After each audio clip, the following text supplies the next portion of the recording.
What do these and other critics mean when they accuse Arminianism of being man-centered or human-centered? And what would it mean for a theology to be God-centered, as they claim theirs is? Especially in today's Calvinist resurgence of young, restless, Reformed Christians, it's important to clarify these terms, as one often hears it said as a mantra that non-Calvinist theologies are man-centered, whereas Reformed theology is God-centered.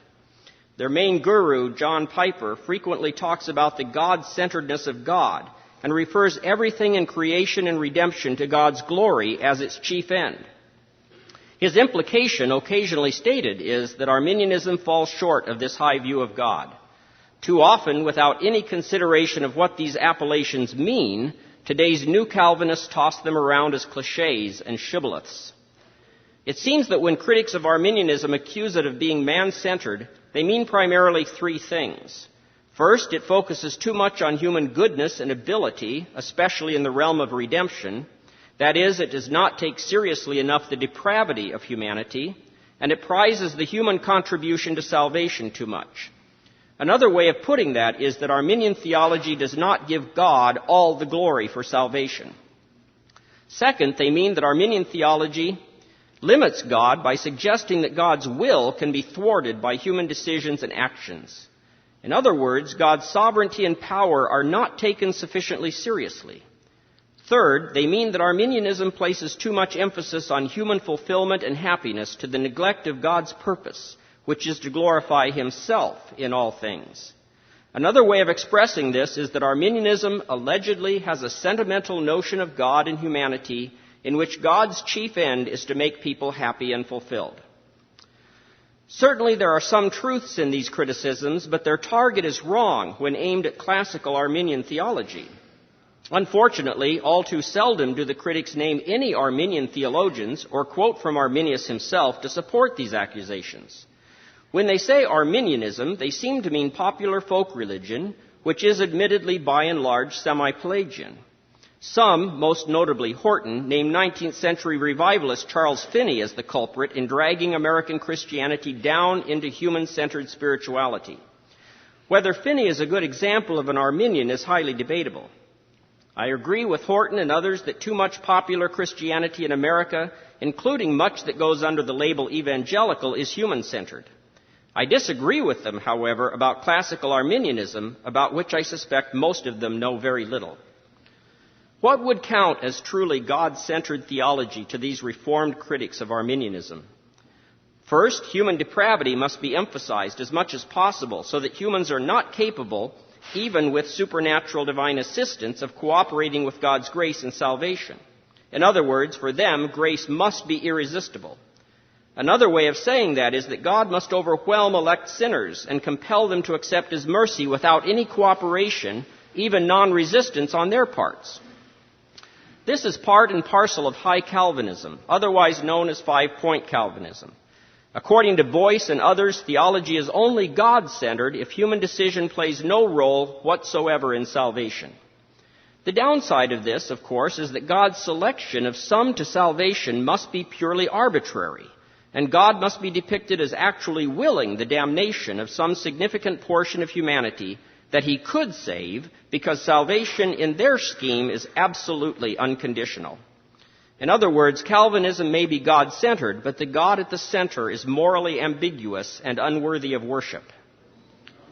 Second, apparently, for the Reformed critics of Arminianism, God-centered theology must view God as the all-determining reality, including the one who ordains, designs, governs, and controls sin and evil, which are then imported into God's plan, purpose, and will. God's perfect will is always being done, even when it paradoxically grieves Him to see it, as John Piper affirms. The only view of God's sovereignty that will satisfy these Reformed critics of Arminianism is meticulous providence, in which God plans everything and renders it all certain, down to the minutest decisions of creatures, but most notably including the fall of humanity and all its consequences, including the eternal suffering of sinners in hell. The downside of this, of course, is that the God at the center is, once again, morally ambiguous at best and a monster at worst. Theologian David Bentley Hart expresses it thus: One should consider the price of this God-centeredness. It requires us to believe in and love a God whose good ends will be realized not only in spite of, but entirely by way of every cruelty, every fortuitous misery, every catastrophe, every betrayal, every sin in the world has ever known. It requires us to believe in the eternal spiritual necessity of a child dying an agonizing death from diphtheria, of a young mother ravaged by cancer, of tens of thousands of Asians swallowed in an instant by the sea, of millions murdered in death camps and gulags and forced famines. It is a strange thing indeed to seek God-centered theology at the cost of a God rendered morally loathsome. Third, to satisfy Arminianism's reformed critics, God-centeredness requires that human beings are mere pawns in God's great scheme to glorify himself. Their happiness and fulfillment cannot be mentioned as having any value for God. But this means then that one can hardly mention God's love for his people, or for all people. One must first say with John Piper and others that God loves people because he loves himself, and that Christ died for God more than for sinners. The downside of this is that the Bible talks much about God's love for people. John 3:16 and numerous similar verses, and explicitly says that Christ died for sinners. While not canonical, early church father Irenaeus' saying that the glory of God is man fully alive ought to be considered to have some validity. Surely it is possible to have a God-centered theology without implying that people created in the image and likeness of God and loved by God so much that he sent his Son to die for them are of no value to God. In fact, some Reformed theologians, such as John Piper, ironically do violate the third principle of God-centeredness as it is required by some critics of Arminianism. His so-called Christian hedonism says that human happiness and fulfillment are important to theology, even if not to God. His mantra is, God is most glorified in us when we are most satisfied in him. In spite of this saying and his Christian hedonism, overall and in general, Piper follows the typical Calvinist line of thinking that human happiness and fulfillment should be of little or no value compared with God's glory. Another downside of this, besides the Bible's emphasis on God's love and care for people, is the picture of God it delivers. In this theology, the God at the center is the ultimate narcissist, the greatest egoist who finds glory in displaying his naked power, even to the point of consigning millions to hell just to manifest his attribute of justice. The point of all this is simply this. It accomplishes very little to construct a God-centered theology if the God at its center is sheer naked power of ambiguous moral character. Glory is an ambiguous term. When divorced from virtue, it is unworthy of devotion. Many of the monarchs of history have been glorious, while at the same time being bloodthirsty and cruel. True glory, the best glory, the right glory, worthy of worship and honor and devotion, necessarily includes goodness. Power without goodness is not truly glorious, even if it is called that. What makes someone or something worthy of veneration is not sheer might, but goodness. Who is more worthy of imitation and even veneration, Mother Teresa or Adolf Hitler? The latter conquered most of Europe. The former had little power outside of her example. And yet most people would say that Mother Teresa was more glorious than Adolf Hitler. God is glorious because he is both great and good, and his goodness, like his greatness, must have some resonance with our best and highest notions of goodness, or else it is meaningless. All that is to say that Arminianism's critics are the proverbial people casting stones while living in glass houses. They talk endlessly about God's glory and about God-centeredness while sucking the goodness out of God and thus divesting him of real glory. Their theology may be God-centered, but the God at its center is unworthy of being at the center. Better a man-centered theology than one that revolves around a being hardly distinguishable from the devil.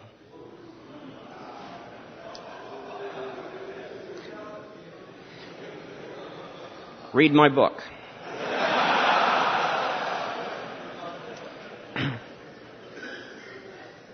After it's published, I may be joining you here.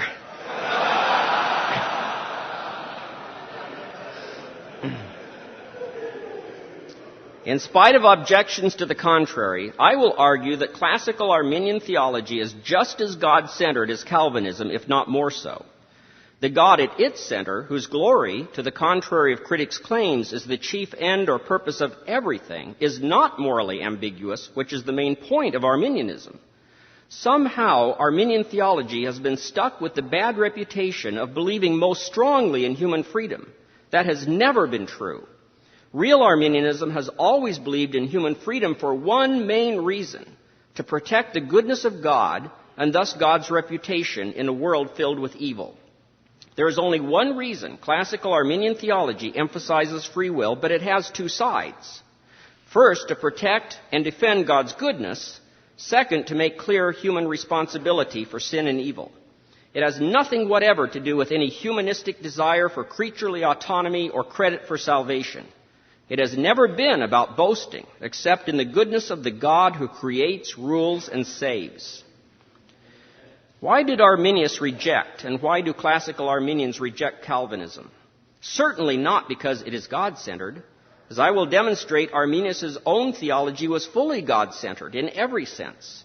Arminius and his followers rejected Calvinism because, as Arminius himself put it, it is repugnant to the nature of God. How so?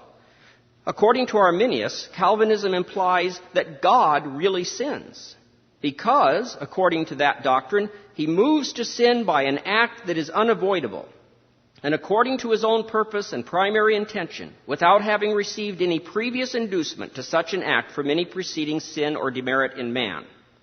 Also, from the same position, we might also infer that God is the only sinner, Arminius said. For man who is impelled by an irresistible force to commit sin, that is, to perpetrate some deed that has been prohibited, cannot be said to sin himself. Finally, Arminius said, as a legitimate consequence, it also follows that sin is not sin, since whatever that be which God does, it neither can be sin, nor ought any of his acts to receive that appellation. Anyone who has read John Wesley's sermons on free grace and predestination calmly considered, which is not so calmly considered, knows very well that he rejects Calvinism for the same reason given by Arminius before him. In the former sermon, he described double predestination, which he rightly argued is necessarily implied by classical Calvinist unconditional election, as such a blasphemy as one would think might make the ears of a Christian tingle.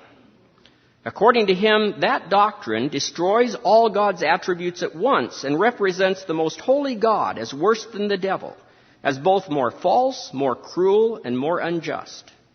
In Predestination Calmly Considered, Wesley rejected Calvinism for one reason only, not because it denied the free will of man, but because it overthrows the justice of God.